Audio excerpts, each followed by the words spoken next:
l'entretien des patriotes. Bonjour à tous, heureux de vous retrouver. Cassos Witz, il n'y a plus de Français de souche. La haine. Bayrou Darmanin, deux bobards XXL en 24 heures. Avant de répondre à toutes ces questions et traiter de nombreux sujets d'actualité, vous connaissez la coutume de cette chaîne, je commence toujours mon entretien par remercier ceux qui m'ont permis justement de le produire, car ils m'ont financé à l'aide des merci rémunérateurs. Et aujourd'hui sont à l'honneur des fidèles parmi les fidèles, JP Poignant, Franz Ambroche, Bonne Maman, Yann Penaud, Philippe Bohen, ma chère Yvette Poré, Richard Tellman, François Colna et Crisis. Merci à eux du fond du cœur. Et puis je tenais à vous remercier pour votre soutien indéfectible. Oui, il faut aider la réinformation en ces temps de censure et de pression. Comment faire? C'est simple, il suffit de lever le petit pouce, écrire de gentils messages et diffuser sur d'autres réseaux sociaux. Merci à tous. Retour sur l'élection en Roumanie. Ce qu'il faut retenir de ces élections en Roumanie. On peut annuler les résultats d'une élection sur simple suspicion d'une ingérence étrangère sur une vulgaire plateforme du numérique comme TikTok. On peut éliminer un candidat au second tour car ne convient pas au parti en place ou à Bruxelles, ne correspond pas aux valeurs européennes. On peut découvrir que c'est le parti en place qui a financé la campagne sur TikTok sans que personne ne le dénonce. On doit accepter que le parti en place français, Macron, Hayet, Loiseau, Breton, Keller, fasse campagne pour des pays tiers car ce n'est pas de l'ingérence. Que le patron de Telegram, sous surveillance de la police française jusqu'au 15 mars 2025, est un menteur, comme d'ailleurs celui de X. Tous ceux qui oseraient critiquer ou s'interroger sur ce sujet sont sans exception des relais de la Russie. Et il faut ajouter qu'il y avait des trolls très nombreux sur les réseaux sociaux qui reprenaient des éléments de langage anti-Simeone. Qui les payait? Vous avez donc en Roumanie la justice, la police, la télévision, les médias en général, les réseaux sociaux majoritairement, la France, les institutions européennes qui soutenaient le candidat européen. Mais les journalistes français nous ont expliqué, sans rire, que l'élection s'est déroulée démocratiquement, alors qu'on a assisté à un coup d'État et à un vrai lavage de cerveau. En France, est-ce si différent ? Vous avez donc ce candidat à l'élection présidentielle. Il a menti aux Français des centaines de fois depuis plusieurs années. Il a participé à des manipulations effroyables, notamment pendant la pandémie. Son bilan économique est également effroyable. Il est accusé dans des affaires de corruption. Normalement, ses chances pour être élu devraient être proches de 0%. Et pourtant, ce candidat est lancé à travers des sondages bidons, il est valorisé à travers des mots creux, c'est un homme d'action, il a le calme et la sérénité pour occuper la fonction présidentielle. Voilà, c'est notre sauveur. Et croyez-nous, parce que c'est vu à la télévision. Là encore, un lavage de cerveau XXL. Ce monsieur donc peut raconter n'importe quoi. Aucun média ne relèvera ses mensonges. Je veux être le président de la République pour restaurer la puissance de l'État, déclare Édouard Philippe. Mais quelle blague venant d'un candidat fédéraliste européiste. Nos politiques des menteurs, ils le peuvent en toute impunité parce qu'il n'y a quasiment plus de journalistes. Le collectif des victimes de Betaram produit un document qui contredit François Bayrou. Le surveillant condamné pour violence en 1996 n'a nullement été licencié, comme a pu le dire le Premier ministre. Il a même obtenu une promotion en devenant CPE. S'il n'y avait pas eu des collectifs de citoyens ou des lanceurs d'alerte, jamais Bayrou n'aurait été confronté à ces mensonges. Et il aurait pu continuer comme cela pendant des mois. Oui, la presse voulait absolument sauver le soldat macroniste Bayrou. Résumons. Dans l'affaire Betaram, Bayrou a été contredit par un gendarme, un juge, une professeure, des victimes, sa fille, la presse de l'époque et d'aujourd'hui. Lui-même, selon ses versions, la réalité plus globalement. Et il faut rappeler que la semaine dernière, les journalistes des chaînes d'information nous expliquaient que François Bayrou était la victime d'un complot. La véracité des faits et la charte de Munich, manifestement, nos journalistes ne connaissent pas. Et c'est la même histoire avec Gérald Darmanin. Le Conseil d'État annule l'interdiction des activités en prison décidée par Darmanin. Il faut être très clair, Darmanin n'a jamais voulu interdire des activités en prison. Non, il voulait juste faire le buzz, qu'on parle de lui, un peu comme Laurent Wauquiez avec Saint-Pierre et Miquelon. Énième illustration d'une improvisation ministérielle qui se préoccupe plus de com que d'efficacité juridique. En annulant l'interdiction des activités ludiques en prison décidée par Gérald Darmanin, le juge administratif s'est contenté d'appliquer le code pénitentiaire à la lettre et tel qu'il a été défini compilé par le gouvernement lui-même en 2022, alors que Gérald Darmanin était ministre de l'Intérieur. Personne n'empêche le ministre de la Justice de proposer une modification du code lui-même, mais c'est sans doute plus d'effort qu'une circulaire spectacle. Ce n'est donc que de l'agitation médiatique pour faire croire qu'ils agissent. Et puis, Darmanin est peut-être le pire de tous, un clown méchant.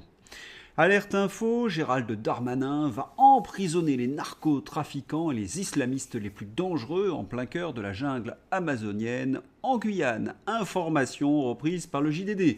Une prison pour narcos en Guyane. Waouh, certains internautes sont en admiration devant Gérald Darmanin. Il agit enfin, il recrée des bagnes. Et je devrais retirer ce que j'ai dit, le clown méchant, sinistre, etc. Vraiment, voyez ce que répond Gérald Darmanin quand on lui parle de bagne en Guyane. Il voit un peu comme un retour du bagne. Mais c'est une insulte, monsieur, à la République, ce que vous dites. Je vous dis ce que pense aujourd'hui la population. Vous êtes journaliste. D'abord, en plus d'être complètement idiot, c'est une insulte. C'est complètement idiot, bien sûr, et c'est une insulte parce que ce sont des magistrats. Prison en Guyane, malaise pour Gérald Darmanin, réfutant le terme de bagne qui annonce que le but n'a jamais été d'y envoyer des narcotrafiquants et islamistes de métropole. On a de quoi faire avec la criminalité en Guyane et aux Antilles. C'est clair, non ? Des menteurs, des manipulateurs, et leur fonction, vous l'avez bien compris, c'est de tromper les Français. Et pourtant, ils sont à 20% d'intention de vote, merci les médias. Emmanuel Macron, les eaux Nestlé, même histoire. Scandale des eaux Nestlé, la fraude était connue depuis 2021 au ministère de l'Industrie et depuis 2022 à l'Élysée, révèle le rapporteur de la commission d'enquête du Sénat. Une enquête sénatoriale, donc, révèle une dissimulation par l'État dans le scandale des eaux minérales. C'est au plus haut niveau de l'État que s'est jouée la décision, déclare la commission d'enquête, ajoutant que la présidente de la République savait depuis le début. On a un tel point de dégradation des valeurs et de banalisation de la voyoucratie que ça ne fait même pas un gros buzz et qu'aucun ministre ne s'explique. Aucune opposition ne monte au créneau. Et certainement personne ne sera responsable ni coupable. Un scandale par jour, mais rien ne se passe sur rien. C'est hallucinant le niveau d'apathie des gens de ce pays. Les éborgnements des gilets jaunes, rien. Les mensonges pendant le Covid, rien. Les scandales de l'escrologie qui détruit le pays, rien. Les ingérences de l'Union européenne, rien, etc., etc. C'est désespérant. Oui, dans le temps court, c'est désespérant. Mais de l'autre côté, cela signifie que le système est proche de la rupture. Car dans l'histoire, lorsqu'on a un tel niveau de mensonges, de propagande, de corruption et d'échecs économiques, on a forcément par la suite des bouleversements. Pensez, fin de l'Union soviétique en 1989 ou fin du pouvoir démocrate aux USA en 2024. Et les élections partielles en France montrent que la gauche s'effondre comme la Macronie.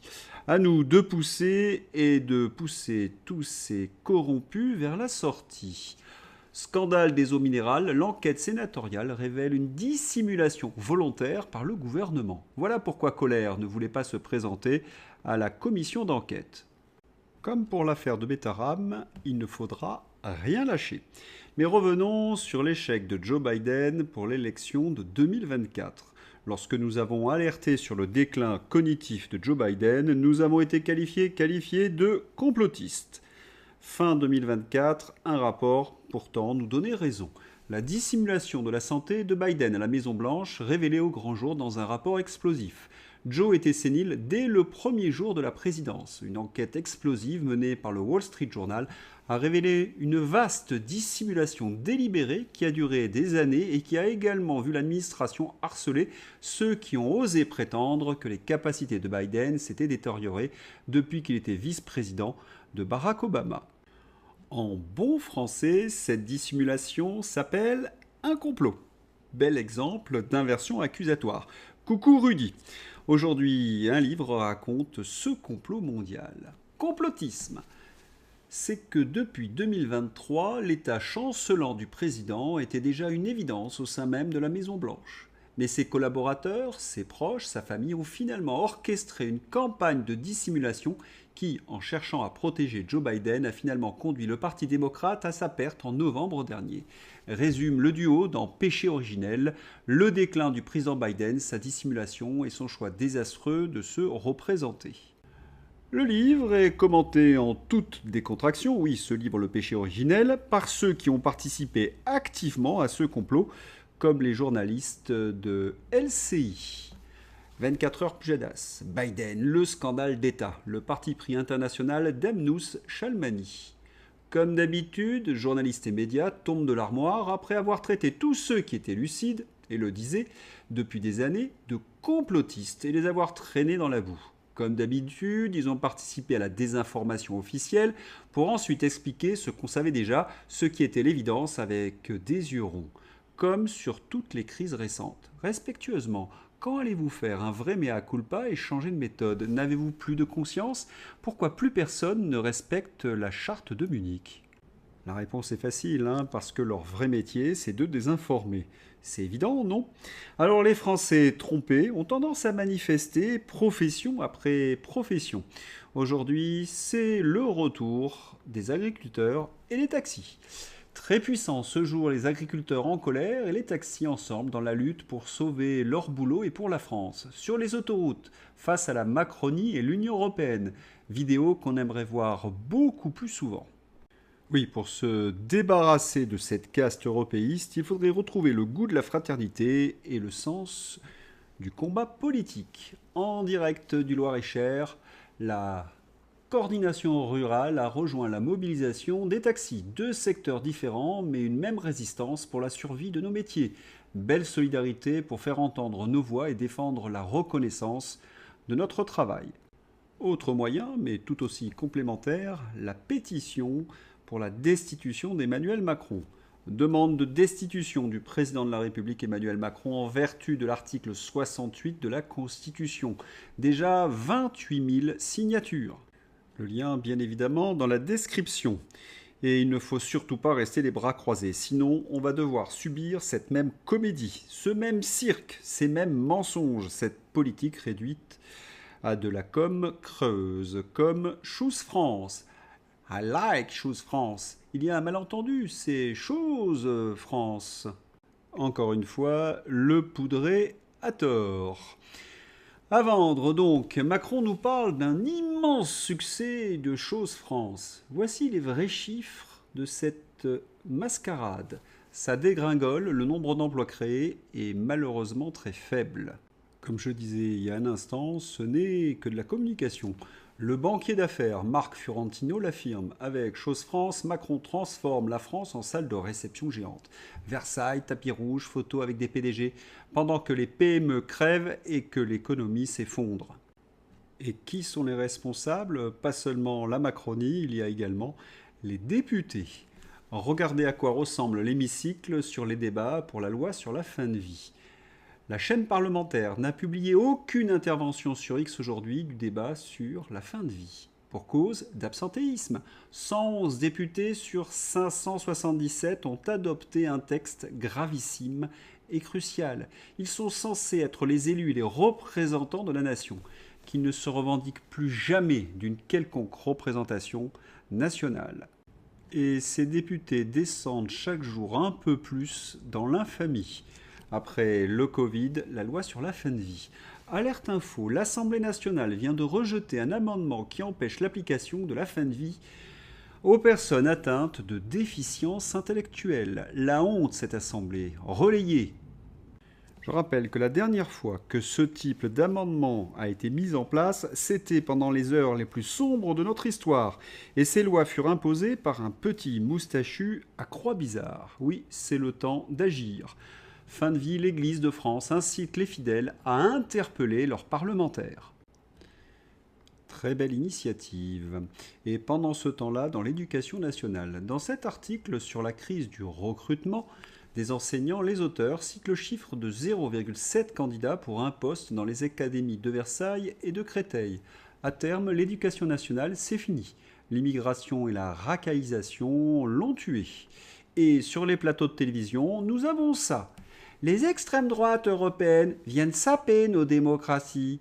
Quand elles arrivent au pouvoir, comme en Hongrie, c'est le règne de l'arbitraire qui s'applique. Corruption généralisée, la presse n'est plus indépendante, les oppositions n'ont presque plus le droit de parole. Mais de quel pays parle Valérie Hayé ? J'ai l'impression que c'est la dernière carte, le dernier atout, l'arme ultime des européistes, la bécasse. Parce qu'en France, c'est ça. Aurélien Véron. Conseil de quartier. Le dernier boucher du quartier rue du Marché Saint-Honoré va fermer car il ne peut plus revenir de Rungis pour poser sa marchandise. Bravo pour l'inversion de la circulation de la rue Saint-Honoré qui a rajouté une touche à l'embolie du quartier. Gravissime. Dans les faits et symboliquement, cela remet en question la légitimité même de l'action politique. Est-elle faite à l'origine pour faciliter la vie ou l'asphyxier ? Si l'action publique tue la vie, assèche l'activité humaine, elle n'a plus ni sens ni légitimité. Il ne faut ni la respecter ni la financer, il faut la renverser. Le politique doit être la solution, jamais le problème. Un médicament, pas un poison létal. Un pont, pas un mur. Une main tendue, pas une balle dans la nuque. Un humanisme, pas un venin administratif. Allez, on se la remet.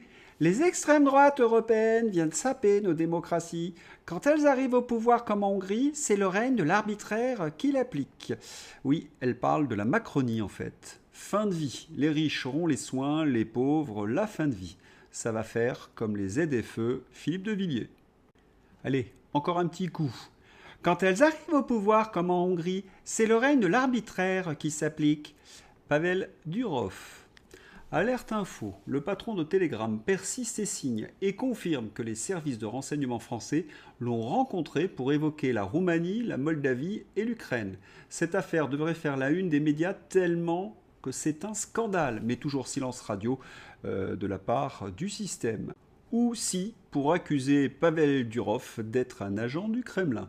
Qui est Pavel Durov, le patron de Telegram qui accuse la France d'ingérence, entre guillemets, complot. Naturalisé français par Emmanuel Macron parce qu'il était un étranger mérite anti-Poutine. Comment les macroniers vont-ils donc le faire passer pour un agent russe ? Je vous remets un petit coup de Valérie Hayé. Non, c'est bon. Certains vont me dire qu'ils n'ont pas envie d'agir. Comme dirait Las Palais, c'est vous qui voyez. Kassovitz. J'espère qu'on va continuer à se mélanger. Il n'y a plus de Français de souche, ça n'existe plus. Aucun doute possible, nous sommes bien dans un plan. Cette phrase est d'une violence inouïe. Je n'existe plus, et certains d'entre vous n'existent plus. Nous sommes effacés. Oui, ils ont programmé notre disparition comme notre civilisation. Il ne faudra pas se plaindre et regretter par la suite de ne pas avoir voté aux élections. Le Figaro. Réseau tentaculaire, organisation secrète, quartier islamisé, le rapport choc sur les frères musulmans qui veulent instaurer la charia en France. Exclusif sur 73 pages documentées par les services de renseignement, le document remis à Bruno Retailleau brosse le tableau édifiant d'un pays miné de l'intérieur. Je crois qu'il est temps de remercier tous les Kassovitz et autres socialistes européistes. Il est encore temps de se mobiliser. Dans l'actualité internationale, des nouvelles plus réjouissantes. Dernière minute, le président Vladimir Poutine déclare avoir eu une conversation téléphonique très franche avec le président américain Donald Trump. Et dans la foulée, le Premier ministre italien Giorgia Meloni salue la proposition d'organiser des pourparlers russo-ukrainiens au Vatican. Après la conversation téléphonique entre le président Trump et le président Poutine, j'ai eu une nouvelle conversation téléphonique avec le président français Macron, le chancelier allemand Merz, le président finlandais Stubb, la présidente de la Commission européenne Pustula et Zelensky avec le président des États-Unis. Des travaux sont en cours pour l'ouverture immédiate de négociations entre les parties qui pourraient conduire à un cessez-le-feu dès que possible et créer des conditions d'une paix juste et durable en Ukraine. À cet égard, la volonté du Saint-Père d'accueillir les pourparlers au Vatican a été saluée. L'Italie est prête à contribuer à faciliter les contacts et à œuvrer pour la paix. Et dans Euractiv, Donald Trump dit que la Russie et l'Ukraine vont démarrer immédiatement des négociations en vue d'un cessez-le-feu. Donald Trump a affirmé lundi 19 mai que la Russie et l'Ukraine allaient démarrer immédiatement des négociations en vue d'un cessez-le-feu après son appel avec Vladimir Poutine qui s'est très bien passé selon lui. Du côté russe, le président Vladimir Poutine a également souligné que les contacts diplomatiques déjà amorcés reprennent progressivement. Il a mentionné la relance des échanges entre les participants aux négociations d'Istanbul, qu'il juge encourageant. Tout en insistant sur le caractère très satisfaisant de l'appel, Vladimir Poutine a rappelé que les parties russes et ukrainiennes doivent faire preuve d'une véritable volonté de paix. Enfin, le président a précisé que la position russe restait claire. Il s'agit avant tout d'éliminer les causes profondes du conflit. Il a annoncé que les éclaircissements supplémentaires sur l'entretien avec Donald Trump seraient apportés, si nécessaire, par son porte-parole Dmitry Peskov et son conseiller Yuri Utchakov. À suivre donc, c'est l'heure d'ouvrir la page Fantasy avec quelques nouvelles qui résument ce que je vous ai dit dans cet entretien. Laurent Wauquiez doit-il s'exiler à Saint-Pierre-et-Miquelon? Bayrou, le gros bêta rame. Emmanuel Macron souhaite interdire les statistiques du chômage pour faire baisser le nombre de chômeurs en France. La politique résumée par les moutons. Comme il parle bien, comme il parle bien, comme il parle bien. Et pendant ce temps-là, l'insécurité et la dette s'envolent. Valérie Hayé. Des nouvelles de la bécassine de renuisance. Il faut que l'Europe assume sa dimension prométhéenne. C'est clair, l'Union européenne est en train de nous crucifier et de dévorer notre foi. J'espère que vous avez apprécié cet entretien. Je vous souhaite une excellente journée. À bientôt. Au revoir.